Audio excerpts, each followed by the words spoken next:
baarlamaanka laftiisa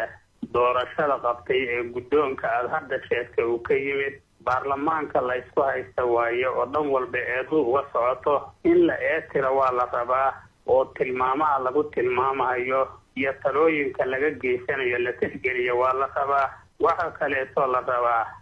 baarlamaanka laftiisa dadka galmudug u heeloon inay hormariyaan oo murashaxiinta ah oo ayaku doonaya badbaadada galmudug in laga tixgeliyo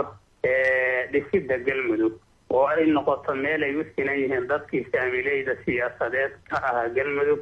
sheekh shaakir xildhibaanaa laydin siiyey tirada idinkaa sheegtay dhowr jeer bay idin tanaasushay dowladda oo aad wax diidaneedeen in wax laydin ogol yahayna ay caddaynayso xubno aad gacantiina ku soo qorateen inay maanta xildhibaano ka yihiin golaha baarlamaanka ee galmudug. waxaan aad iyo aad kuu su-aali lahaa inaad hal tanaasul oo dowladda noo samayday aad ii sheegto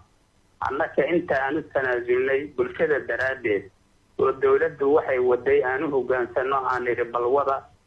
waa tiro badantao waa kuu tirin karnaa laakiin hal tanaasul oo dowladdu samaysay oo maamulkii soo dhaweeye ka jiray galmudug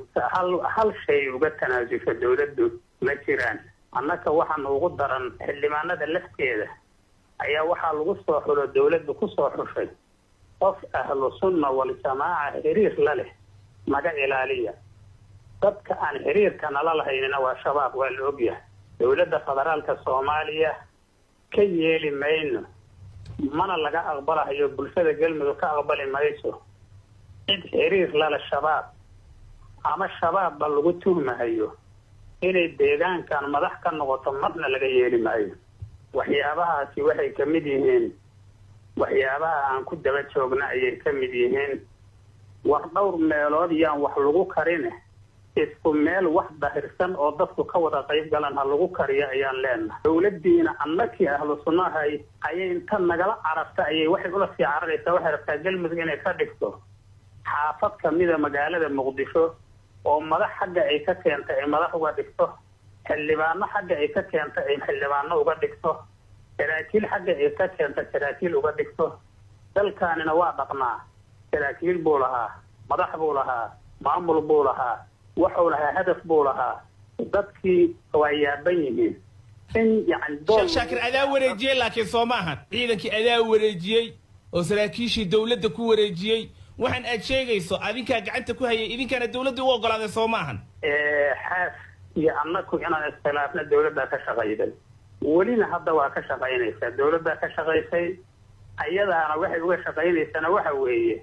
waxay iyadu keligeed la tahay inay meesha ka dhisto